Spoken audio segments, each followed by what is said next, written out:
Xin chào các bạn, mình là Xuân Tài, đồng sáng lập kênh MMF Forex. Hôm nay mình sẽ hướng dẫn các bạn cách kiếm tiền trên thị trường Forex bằng cách là đi sao chép những cái tài khoản giao dịch tốt ở trên cái hệ thống sao chép của Xnet có tên là Social Trading.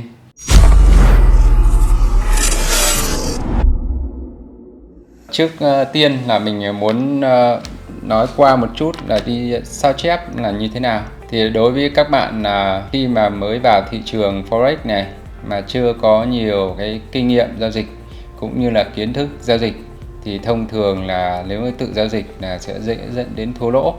Và cái tỷ lệ mà thua lỗ trên thị trường Forex này có thể là rơi vào 90 đến 98%.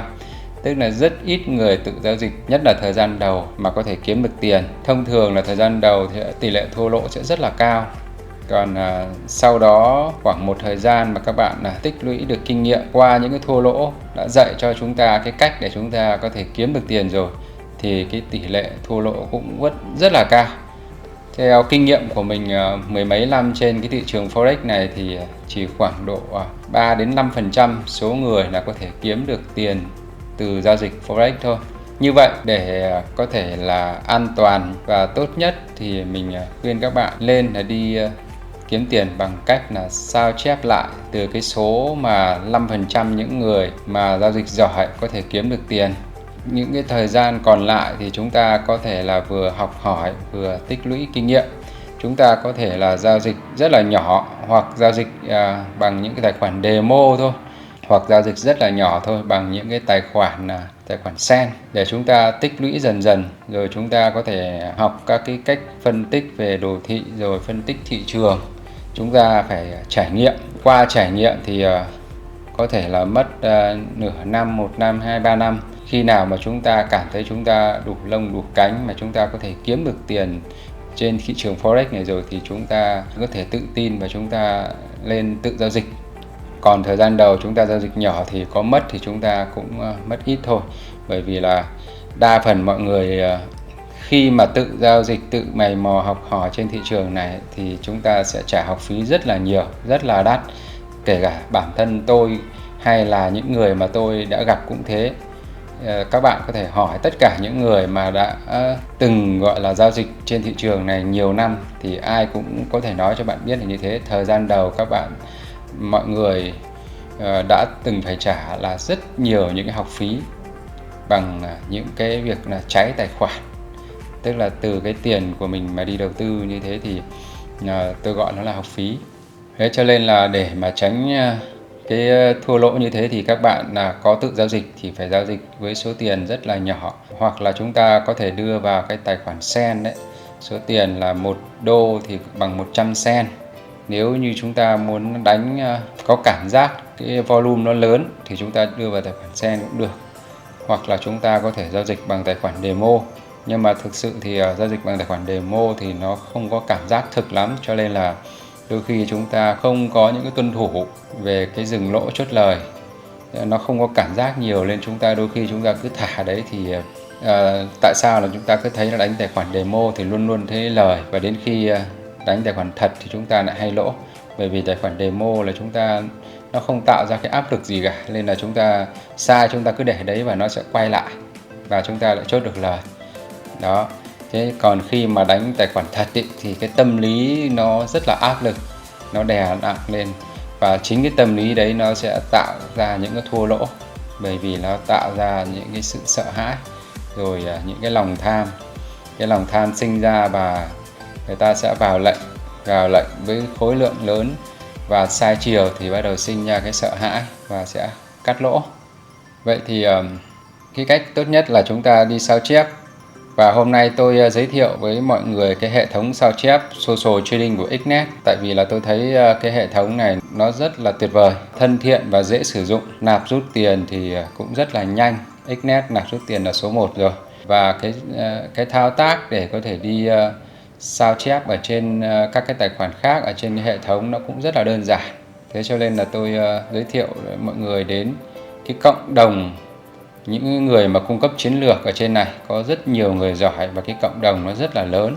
Chúng ta có thể tha hồ chúng ta lựa chọn được những cái trader giỏi, những người thầy đã từng giao dịch trên này một vài năm trời, thì chúng ta có thể nhìn vào cái hồ sơ ở trên cái hệ thống, chúng ta có thể tìm ra được những cái người cung cấp chiến lược mà đưa lại cái mức lợi nhuận tốt và nó cái mức an toàn phù hợp với cái mà chúng ta có thể chấp nhận được, đưa lại được cái mức lợi nhuận kèm với cái rủi ro mà tương ứng phù hợp với chúng ta để chúng ta lựa chọn. Các bạn có thể quan sát nhé, trên màn hình đây là cái hệ thống sao chép social trading của Xnet. Ở trên này thì hệ thống có liệt kê những cái chiến lược được copy nhiều nhất, tức là số người mà follow nhiều nhất này.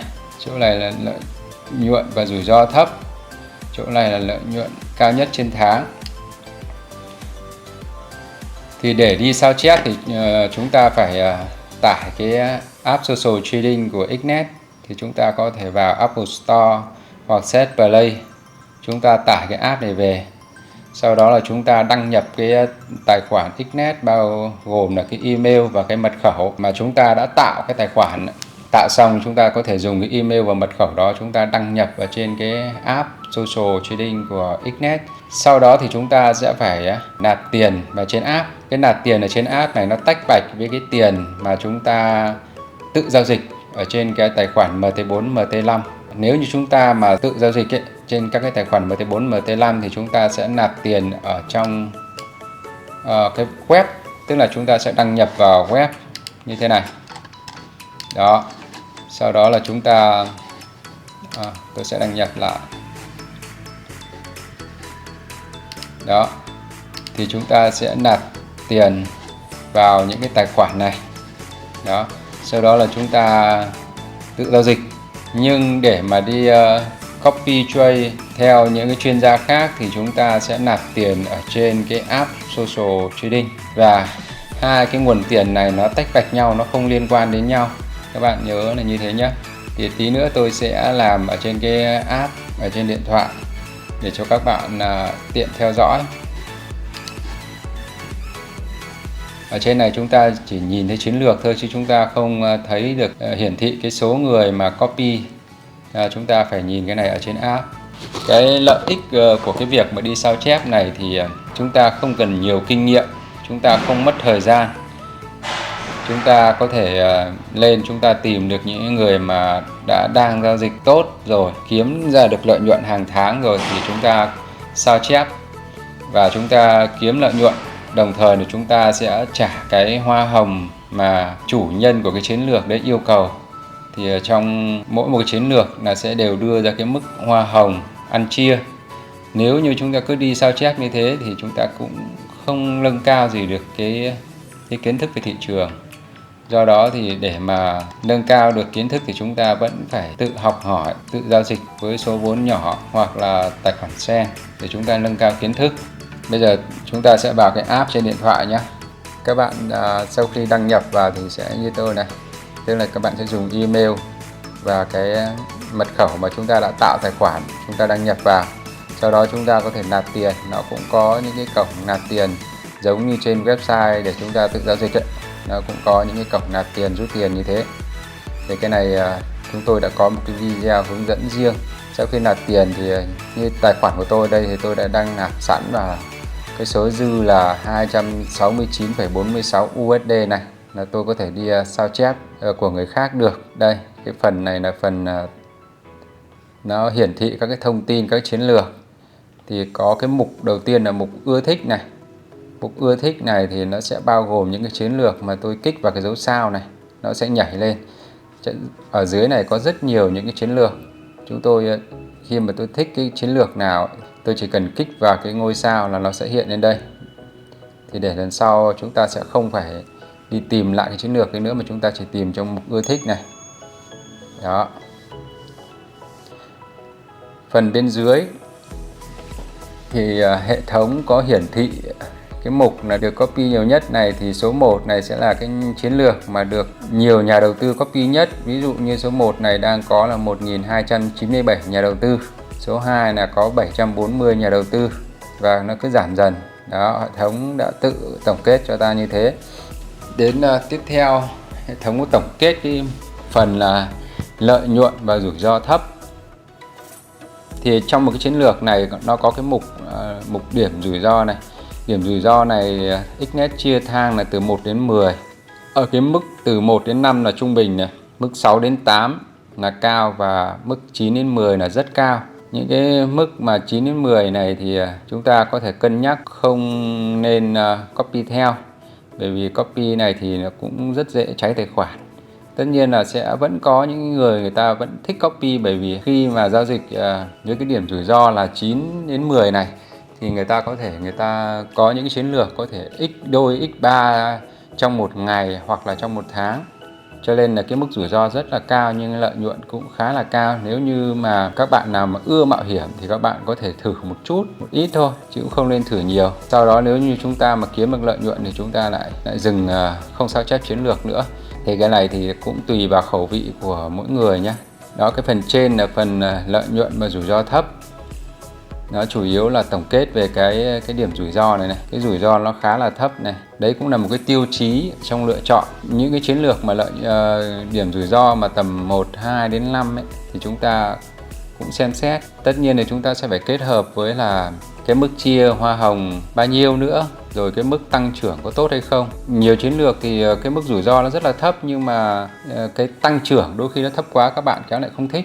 Cái tiếp theo là cái tổng kết của hệ thống về cái lợi nhuận cao nhất trên một tháng. Thì trong một tháng chúng ta có thể kích vào như này. Trong này chúng ta lại kích vào 3 tháng, 6 tháng hoặc là tổng. Thì chúng ta cũng có thể xem. Đấy, trong một tháng thì chiến lược đầu tiên này là tạo ra 71% này. Chiến lược thứ hai 70. Chiến lược thứ ba là 33.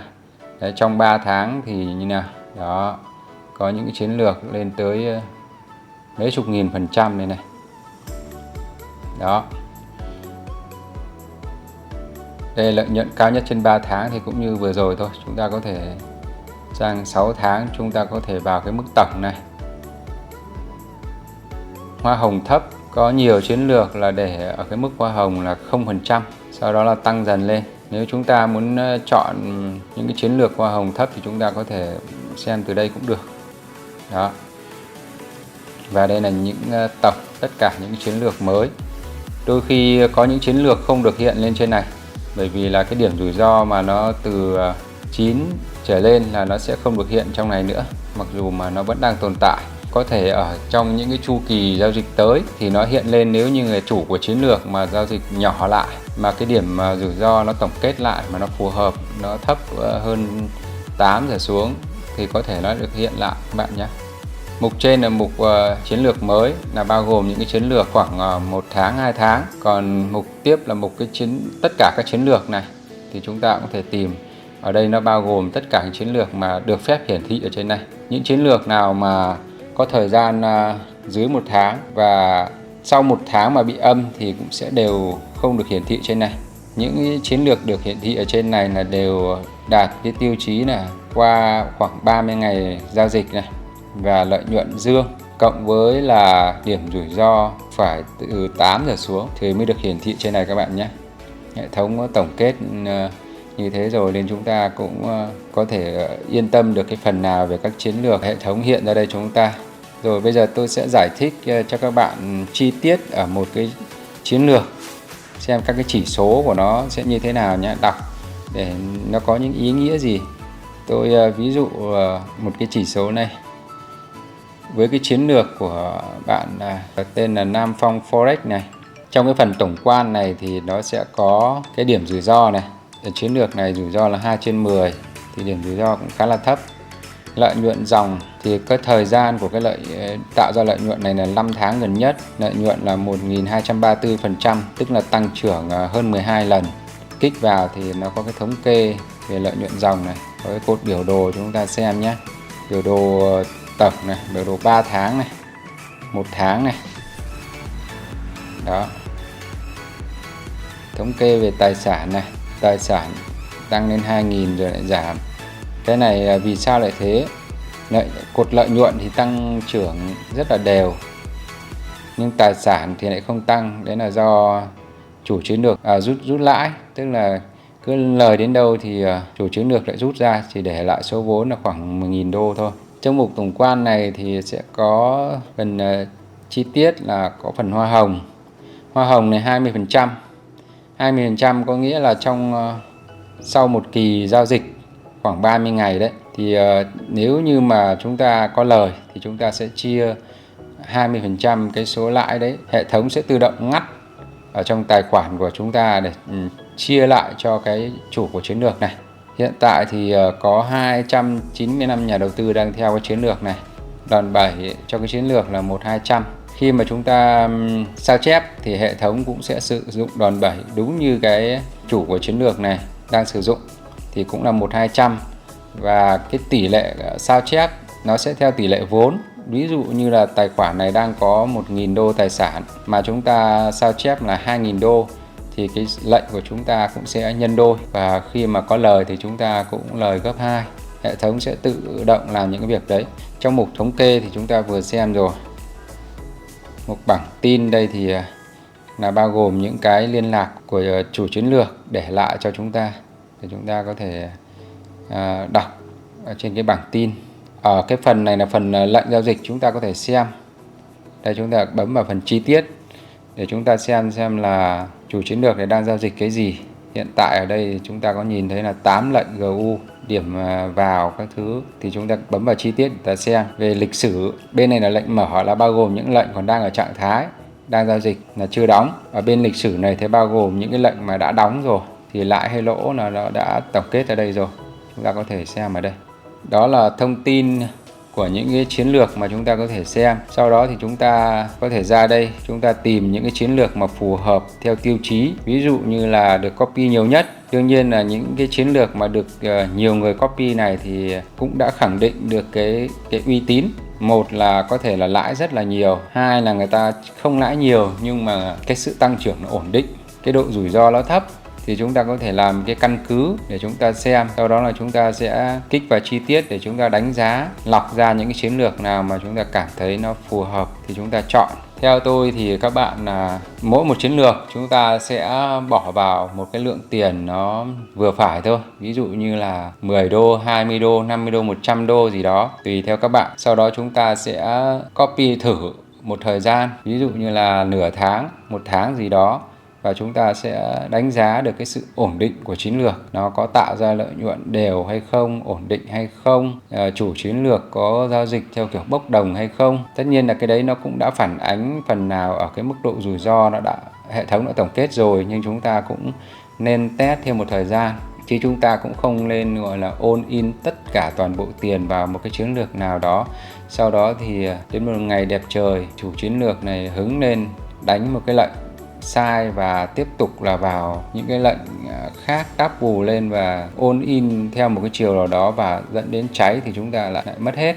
Thì chúng ta sẽ chia ra, chúng ta ví dụ như có 1.000 đô, chúng ta có thể chia ra khoảng vài chiến lược mà chúng ta đánh giá là ổn định. Sau đó chúng ta sẽ copy. Khi mà để mà chọn ra được một chiến lược xong rồi thì chúng ta copy, thì chúng ta sẽ xem ở cái, chúng ta sẽ vào hình cái cặp này, hình cái cặp ở giữa này, để chúng ta xem là chúng ta đang có sẵn bao nhiêu tiền.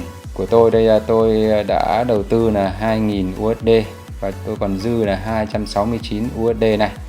Đây là những cái chiến lược mà tôi đầu tư.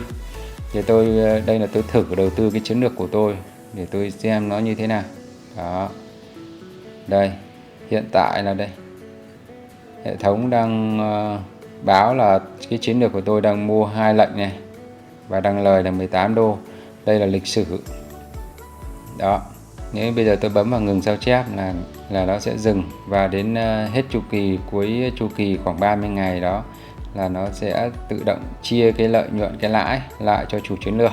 Đấy, hiện tại chiến lược này tôi đầu tư và đang lãi tổng là 1.127 USD, tức là tương đương với là đang tăng trưởng là 91%.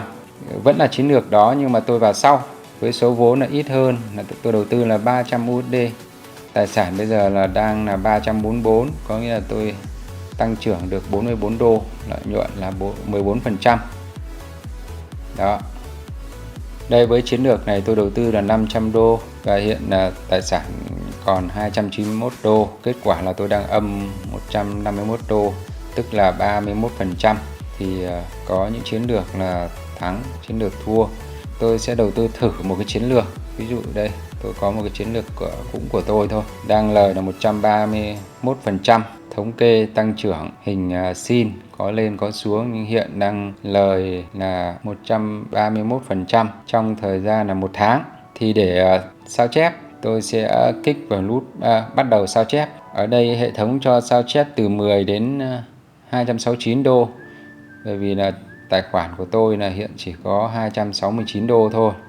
Đây tôi kiểm tra lại xem là tài khoản của tôi đấy có 269 đô, cho nên là hệ thống mới đưa ra con số tối đa là như thế. Nhưng mà con số tối thiểu là 10 đô. Cái này là do cái chiến lược người ta yêu cầu. Có những chiến lược yêu cầu là từ vài trăm đô, thậm chí là có những chiến lược phải từ 1.000 đô. Bởi vì là cái lệnh tối thiểu là 0,01 người ta yêu cầu là phải bằng đấy thì mới an toàn cho tài khoản. Thì con số tối thiểu đấy là do từng chiến lược quy định các bạn nhé. Bây giờ tôi sẽ ấn vào nút bắt đầu sao chép. Tôi có 269 đô, tôi sẽ thử với 10 đô. Đó. Đấy, lợi nhuận đang âm 0,01 đô, tức là mất 1%. Đang mua là 0,00012 lót vàng, rất là nhỏ. Đấy, chúng ta có thể test một thời gian xem sao. Nếu như chúng ta mà không muốn nữa, chúng ta có thể bấm vào ngừng sao chép. Nếu bấm vào ngừng sao chép thì nếu lỗ thì thôi, nhưng mà nếu mà lãi thì coi như chúng ta đã chấp nhận là chia cái lãi cho chủ chiến lược. Trên đây là cái hướng dẫn để các bạn có thể tự đi sao chép và tìm được những chiến lược mà đầu tư tốt. Cái số người mà có thể chiến thắng được thị trường này không nhiều, 3 đến 5% gì đó, còn đa phần là thua. Cho nên các bạn, một là các bạn sẽ phải rèn luyện, bỏ thời gian, công sức, tiền bạc ra để các bạn trải nghiệm. Sau đó các bạn chiến thắng được thị trường thì các bạn tự giao dịch. Còn nếu không thì để nhanh nhất thì các bạn nhanh và an toàn thì các bạn có thể đi sao chép cái giao dịch mà từ những cái người mà đang thành công trên thị trường này. Tất nhiên là không phải lúc nào người ta cũng chiến thắng. Thế cho nên là chúng ta cũng phải đánh giá để chọn, để tìm ra được cái chiến lược mà chúng ta cảm thấy là nó yên tâm, cái mức rủi ro nó phù hợp nhất với chúng ta, kèm theo cái mức lợi nhuận mà chúng ta cảm thấy nó phù hợp thì chúng ta sao chép và hãy chia vốn ra, chia ra một vài chiến lược để nếu chúng ta có bị rủi ro, cái chiến lược đấy có bị rủi ro đi chăng nữa thì chúng ta cũng chỉ mất một phần thôi, chứ chúng ta không nên bỏ toàn bộ trứng vào một giỏ. Đến khi mà chiến lược mà cũng không may mà bị thua thì chúng ta lại cũng bị thua hết. Ngoài ra thì cũng còn một số những cái phương thức sao chép nữa. Trong cái video này, khuôn khổ video này thì tôi chỉ hướng dẫn các bạn sao chép ở trên hệ thống sao chép Social Trading của Xnet. Còn một số phương thức nữa, ví dụ như là chúng ta có một cái mật khẩu nhà đầu tư, tức là password của một cái tài khoản nào mà đang giao dịch tốt rồi, chúng ta có thể lên cái trang mt4copy.com để chúng ta đăng ký tài khoản, để chúng ta tạo một cái tài khoản master lẫn một cái tài khoản sao chép. Một cái hệ thống sao chép nữa cũng khá là tốt và cũng khá là nhiều người giao dịch tốt ở trên thị trường, đấy là trang mql5.com. Những cái kênh sao chép này tôi sẽ làm một cái video hướng dẫn cụ thể sau. Các bạn yêu quý kênh thì các bạn có thể mở tài khoản ở dưới cái link bọn mình để sẵn ở trong cái phần mô tả hoặc là phần bình luận, thì các bạn có thể đăng ký để ủng hộ cho bên mình, để bên mình có thể có những hướng dẫn để giúp đỡ lại các bạn. Xin chào và hẹn gặp lại, chúc các bạn thành công.